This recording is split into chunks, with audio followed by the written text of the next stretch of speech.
Well, good evening, everybody. My name is Watt, and I am a record collector, musician, and I work too. So, anyway, my partner here, I'm Catfish. I'm a vinyl junkie, uh, slightly off to the left, and I work too, and been a musician for about as long as he has.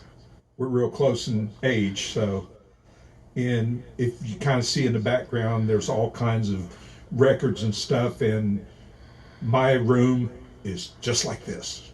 and I don't think there's anything wrong with that. No. But no, we haven't been able to play music because of the COVID and everything, and just kind of got an idea of. There's a lot of people out there that collect vinyl now, and which I love because it kind of the price is going up on some of it, which is great. You know, when we were going to flea markets and everything, there was times you could pick stuff up for 50 cents. Now it's, what do you think? $6, $7, $8, 15. Just depend. You know, it just depends on how many copies are kind of left, or if it's something that's real popular. But there's stuff that we consider just fantastic, and like I said, we'll get it 50 cents, $2. Those are the good ones. When you can walk in someplace and you've only got like a 20 on you, come back out with an armful of records. Like, yeah, this is it. You go home and put you in a good mood. I mean, That's half what music is. It's mood. I guess that's why we play music and we buy vinyl. And anyway, it's I think I've got guesstimating like about 6,000 albums. Yep. And Danny's probably about. I'm right there with you. But yeah, the covers are great. But anyway, you can read them. The older you get, you can read the covers. These little CD things are like, oh my God. Magnifying glass. That's right. There's not much in the CDs, and surely if you get it online now, there ain't nothing. You're getting the music and that's it. But I'm glad to see a revival as far as the albums are going right now, and hopefully we're thinking maybe we can just kind of feature an album. If this goes over, we may try to feature more than one album per show or podcast, whatever you want to call this. I'm not into this computer stuff real good. They might be real famous. They might be something kind of obscure that, maybe it's a guitarist from a band does a solo album that's just really out in left field. Yes. But, Yeah. you find it and it's like, hey, that's got something kind of cool in it, It's either lyrics or a groove or something other, and yeah, the credits. Hey man, I want to share this. Yeah, the credits. You'll look at certain albums. You'll say, well, hey, this guitar player played on this album. And this guy plays in this band. Yes, and I think Jerry Garcia. He was with Grateful Dead. He was very good about doing that. Going around playing with different people, and but that's what we're trying to do here. It's either going to fly or it's going to fall, As long as they don't fall on the records. But like Danny said, we're a couple of antiques ourselves, and but we still feel good. Can't wait to get out and play music. I got my COVID shot about a week and a half ago, and I get mine on the 9th. So and we get can put two of on, those, and man, it's like, okay, you give yourself 2 weeks and time to book a gig. It'll be time to play some music somewhere. But if this goes over, I hope you let us know if you enjoy it or not, and hopefully you do. And we're not experts. No. Danny's close to it. No. But we were just around when a lot of this stuff came out. We were kids, and it was really influential. I mean, we've been playing Creedence stuff for 50 years. Oh yeah, At least. Yeah, You at know? least. And we were playing in the late 60s. Yeah. So I've never heard anybody say they didn't like Creedence Clearwater. I've heard them say they didn't like other bands. But I never heard anybody say they didn't like Creedence. and sometimes it was hard because you might have to play the song 2-3 times in the night. It's like, man, play that Creedence tune again. Yeah, And, you know, and they would, you know, get this thing going, and it's like, okay, you know, kind of push the tip jar a little bit forward, and hey, more times than not, it worked. Oh, it does. You know, it does. Yeah, yeah. Put $100 bill in there if you can. You know, and that worked every once in a while. Yep. But anyway, we're featuring the first album of Creedence Clearwater Revival, and Self-titled. anyway, yes, kind of a raw sound when they first started, and I like the album because it's got a lot of up-tempo stuff. Mm-hmm. It doesn't drag. It bordered on came out in the psychedelic era, but it was just a little more rootsy, but it was still strange enough to kind of fit in with what was going on at the time. It was, yes. And there was one song on there, it's kind of a blues song. I've always liked it. But like I say, I'm 68 and I cannot remember the name of it. But anyway, hopefully after we talk about this a while, we'll do you a song. We can't play you a song, I think, it's not legal, I think. But we can sure play you get a different rendition of it. Yeah, very different. But Dan, you want to kick it off on some facts about these guys? Well, Creedence Clearwater, they were basically a high school band. I think they met around the 9th, 10th grade, and they were just friends. And Tom Fogarty, the rhythm guitar player, was the original singer. John was, 5 years younger? Something like that. Something like that, Quite yeah. a bit. So he was real green, and the other three guys had played together for a while. And, you know, like any bands in those days, they changed names. Sometimes, you know, you play one gig and, well, that didn't go. Well, this is going to be our name. We'll get another gig. And they did that for a while. And the Gollywogs. That's right, the Gollywogs. We were talking earlier about the Gollywogs. And their manager made them dress up in these goofy ass costumes. Oh, well, these goofy ass costumes. And they just felt like idiots. And they fought all the time. And then basically at the time, they all got drafted. That's what, three of the four got drafted. So, you know, that's what, they took about a 1.5 year break. And when they came back, we got to have another name. So, I think their original name was the Blue Velvets. I think, Blue Velvets, right? yes. Is that correct? Yeah, they did Blue Velvets. I mean, they were playing before the Beatles came out.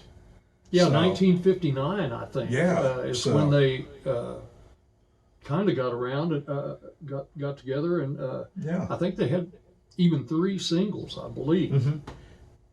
And I think they did one single is the Gollywogs, and then after that, it was Creedence Clearwater Revival. And I mean, if you look at the '60s, I mean, they had, what was it, 18 number ones, and I mean, you see a movie now like Platoon, you know, there's Creedence songs in that. Mm-hmm. You know, in Full Metal Jacket, there's Creedence songs. Usually, it's at least Fortunate Son. Yeah. You know, yeah. that was kind of their little. That was a Vietnam song right there. Yeah, really was. And yeah, they. I believe they said that they started naming their name Creedence Clearwater after a guy named Creedence Newball, I believe. And anyway, And Clearwater came from Olympia Beer. oh, that's right. Yeah, yeah, Olympia Beer. Yeah. Homegrown American band. Yeah, do they still make that? Olympia? I don't know. Anyway, what do you think, Lex? Do they? You're a professional. I've never drank Olympia, but I probably can't afford it. It seems like that was the stuff almost like what's the Colorado beer? Coors. Coors. Yes. Yes. They had a same kind of can, kind of a light color on it, and it had the girl. It had like a tray or something other with a beer on it. Mm-hmm. On the. God, Yeah. that's a long time ago. Yeah, that's a long time ago. Isn't it? That's kind of the time when you went back and got somebody to go buy the beer for you. Do you have an Olympia beer? Is that Olympia? Olympia. We do have a Olympia beer tray on the wall. I'm also a collector. I collect about anything. They should have never put American Pickers on the on TV. But yeah, between me and my son and my wife, yeah, we like to collect stuff. So yeah, I've got an Olympia beer tray and foosball table. But anyway, they had I think. Like you say, I think their albums might have went to number one, but their singles, I think never. They had 5 singles, I think, that peaked at number 2, I believe. Most of them were, at least top 40. And I remember I used to, when I was a kid, singles was all I could afford.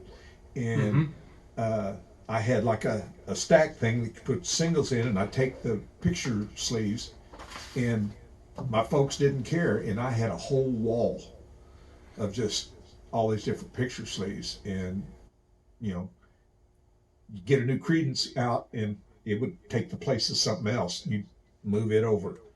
But yeah, those were, and nowadays they're hard to find. Back then, I think we paid what, 29 cents Something like for that. a Yeah, single. yeah. For You could go. 45.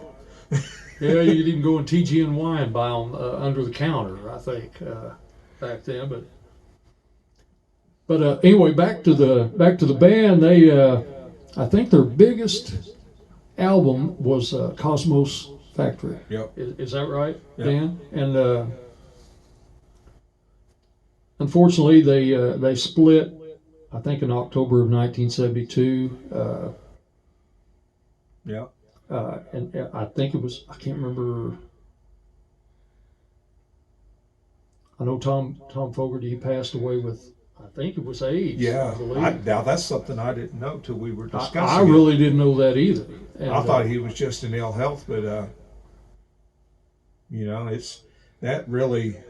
They were almost starting to talk again, and after that, they Fogerty about went broke anyway for all the lawsuits with the record company. Oh yeah, because he didn't play. Didn't his producer buy the record company? And I believe he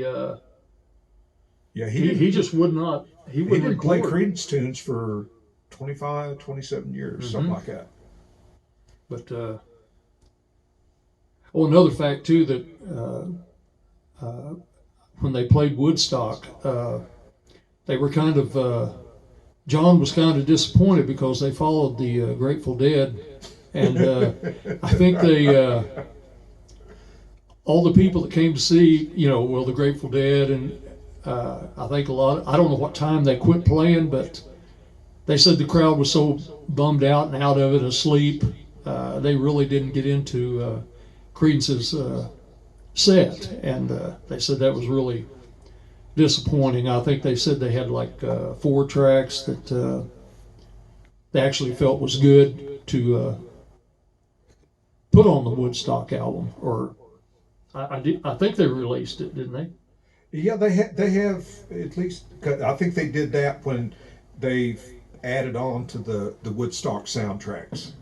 and they've got like a volume 1, 2, 3, and 4 now, and I think everybody's represented. Mm-hmm. So it'd be interesting to see what they sound like, because I've got like a Johnny Winter and the Hendrix and the Santana and the Jefferson Airplane. It's like, man, I mean, you play those songs, you got to have a Creedence in it. That's true. That's true. Johnny Winter, he's killer, man. I love him. Because this album here, they had, I think Cosmos Factory came out like 2 albums after this, but this album stayed on the charts for like 132 weeks, I think. Yeah. Didn't sell good at first, but it stuck around, and the more they played and more people play it, there's just like they had a groove that it was different. Yeah, and that was the key to becoming somebody in those days. You had to be different. Yeah, and his voice was definitely different. Simple songs, not real complicated. Simple songs. He had aspirations to be a super great guitar player, and he was a good guitar player. But he realized that he was more of a songwriter, and like I say, the riffs that he used on his songs were classic. I mean, what can you say? It sounded like he grew up in Mississippi or Alabama or down around the swamp, but I think he was from California. Is that right? And the thing about it was too that he was one of these songwriters that when he wrote something, it says in his autobiography that he could hear the entire arrangement in his head, and it used to drive the band nuts because he would rehearse them endlessly. I mean, they'd rehearse sometimes 8-10 hours a day after they became famous to get the whatever Fogerty was hearing in his head, excuse me, and get it out. And they kind of had issues with that because he was a what they call it, perfectionist. Yeah. I know when they played the Hard Rock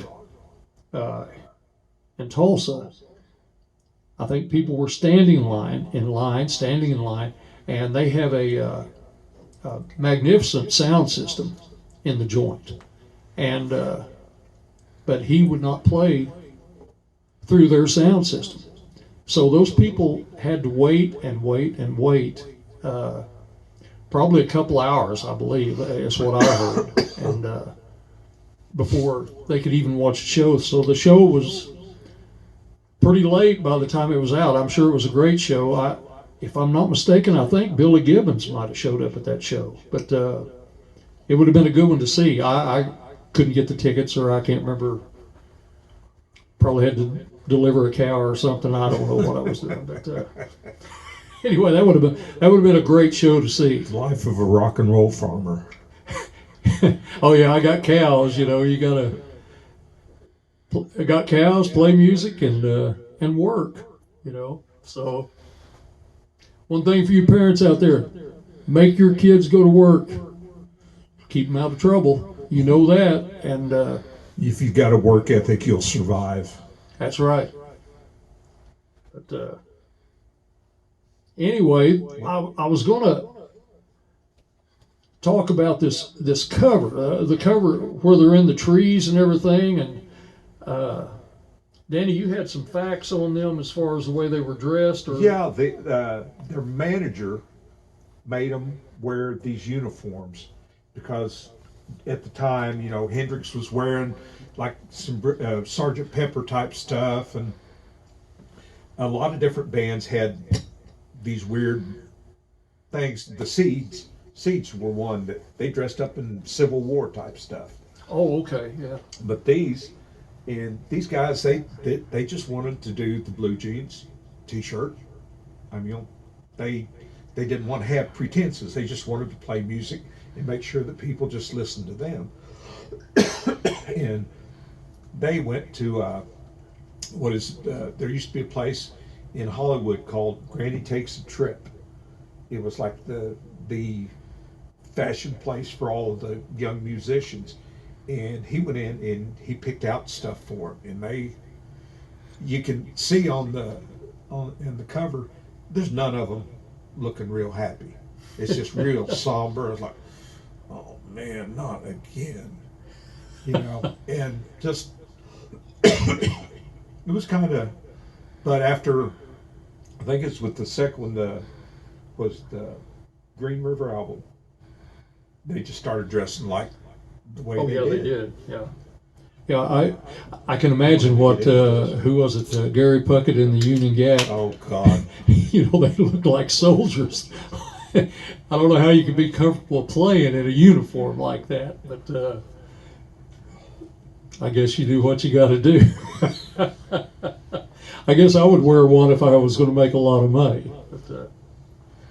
But anyway, we're like I say, we're not professionals at this. We're just we enjoy albums. We're probably not going through this at the way the band progressed, but anyway, we just enjoy vinyl. That's about all I can say. And well, this album is from 1968, so that was a year in America that had the riots in Chicago at the Democratic Convention. They started bombing Hanoi. Oh God! They had what was it, the Watts riots? Yeah. When they tried to burn LA down, and there was just a lot going on. And Fogerty he was just able to. You could listen to their stuff and you could get away, and that's it. What they call the swamp, beginning of swamp music or swamp rock. Yeah. Well, you guys talked about it. Came out in '68, which was definitely a time where you would say like America was changing, right? Mm-hmm. A lot of change. Changing. How do you think that played a part in that? They were young, and they were influenced by everything that was going on around them. I mean, where some of the bands, they'd go off and like Jeff's Airplane, it was tripping music. Grateful Dead was tripping music, but that was kind of jug band. But they had that country feel. They were influenced by country and the blues, yeah. And that was different than, like Grateful Dead was like bluegrass and almost jazz in a way. Because how they play, Fogerty was into more like the 3-minute songs. Say everything you need to say and then go on something else. He liked a lot of variety, and they never did too much in the way of long jams. Susie Q, the one song off this, that would sometimes go to 10 minutes, but other than that, they were 3-minute songs. And they didn't do a lot of love songs. No. Really, I mean, they might have, like Susie Q, they might have a girl title, but not. I don't recall any really love sappy songs or anything. No, they talked like the Willie and the Poor Boys is down on the corner. It was just the way it was stuff that when they were growing up, and that's I mean, it's interesting because I guess people resonated with it, where they like, wow, yeah, like in what was it? Take a cool walk slowly on down by the river and all this, like, okay, and a common person, could relate to that. I mean, they were huge in Middle America. I mean, they were huge, period. Yeah. But they in Middle America, that was just, in the South. I mean, they got Beatle-like receptions.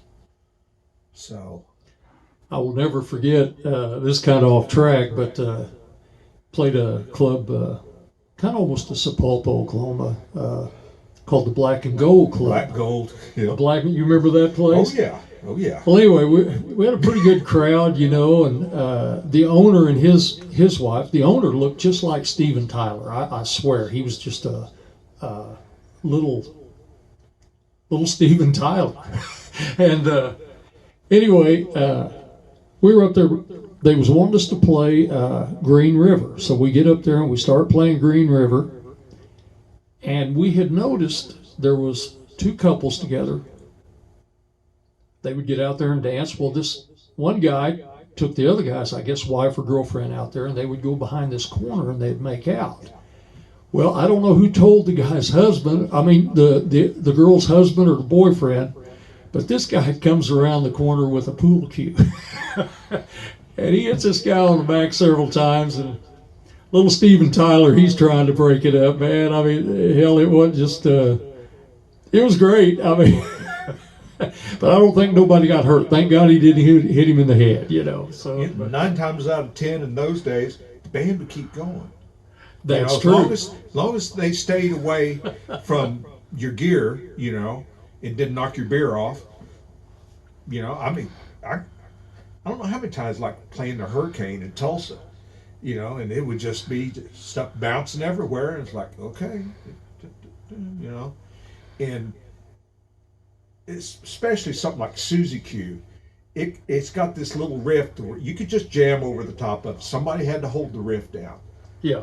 And you could jam on it and just, it was simple. You could watch the fight, you know, till it was over with, and then have some little cool da-da-da-da-da ending, and, you know, but it was one of those songs that it was easy to learn. Everybody knew it.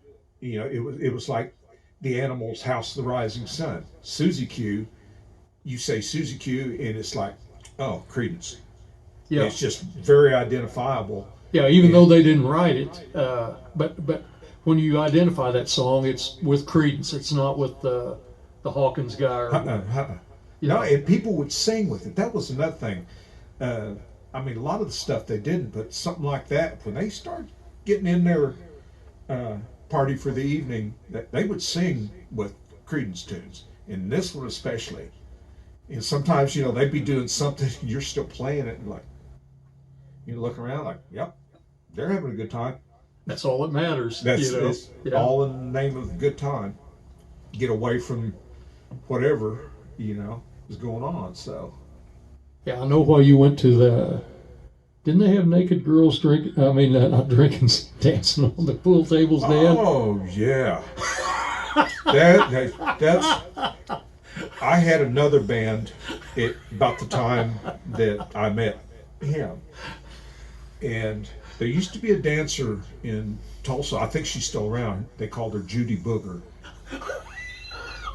And my band, Trouble Comin', of all names, we were playing, and we were about 3 sheets in the wind, and Judy comes in, and she had her booger boots on.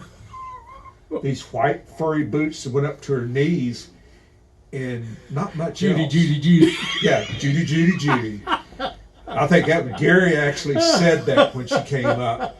And all these bikers, they lifted these girls up on, there was a pool table right in front of where the band was. They put a piece of plywood over the pool table, and these bikers helped the girls up one at a time.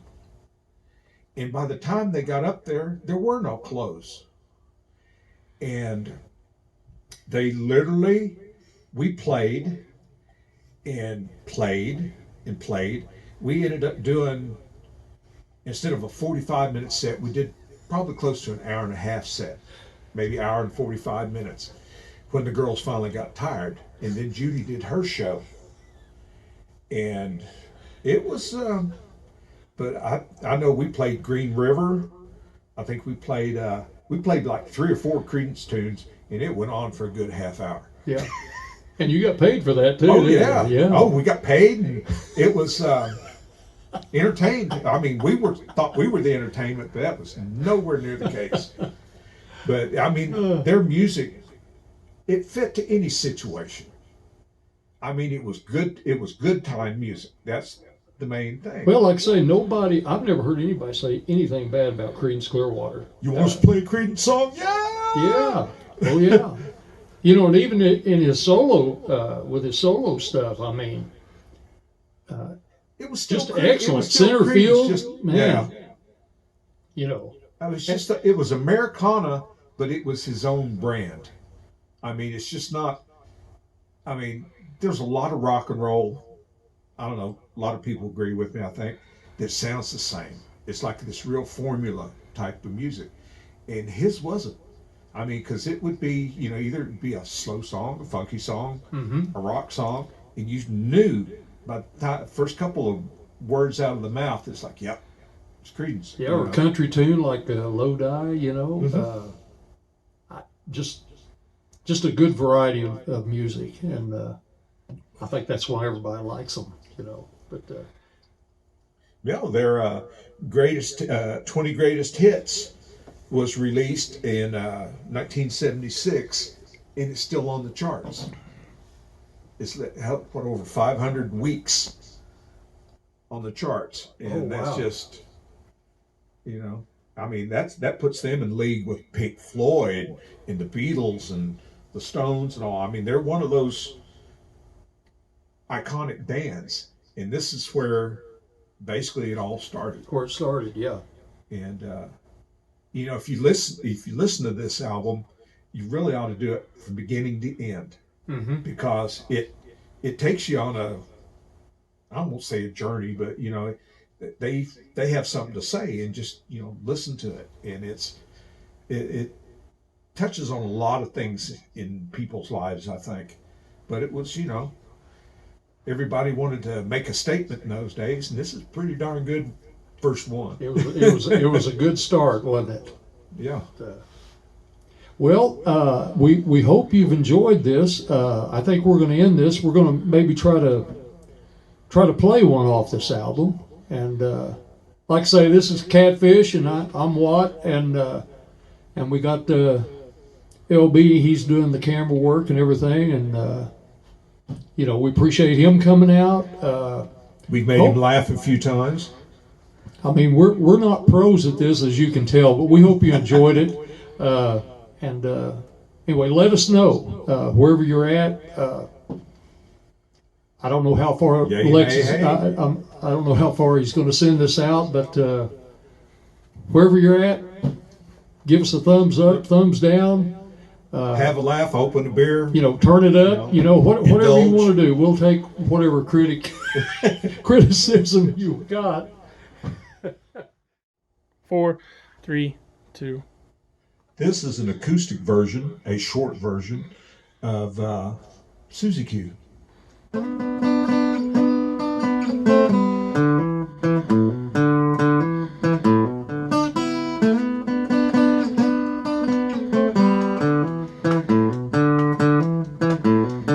take me back down where cool waters flow, y'all.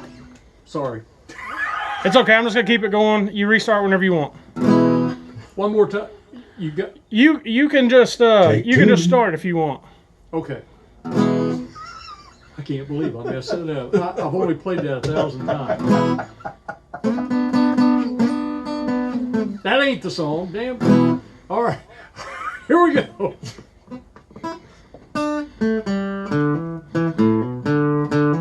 He's just drinking beer.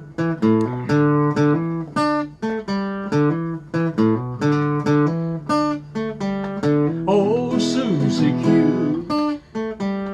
Oh, Susie Q. Oh, Susie Q. Baby, I love you. Susie Q. I like the way you walk. I like the way you talk. I like the way you walk. I like the way you talk. Susie Q.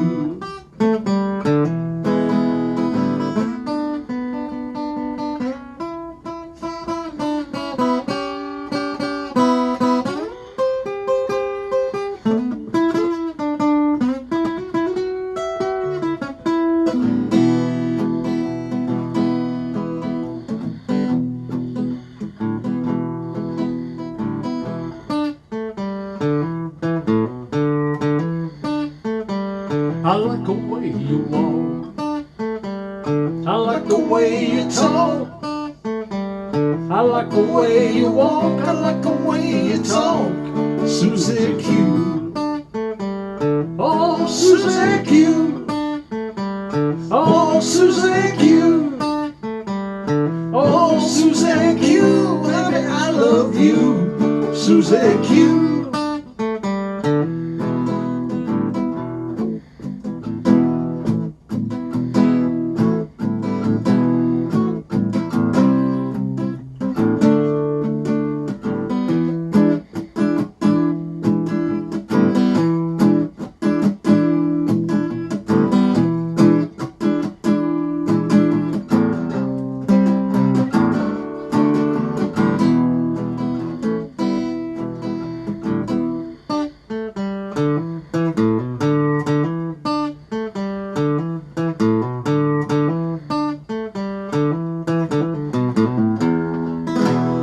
Susie Q.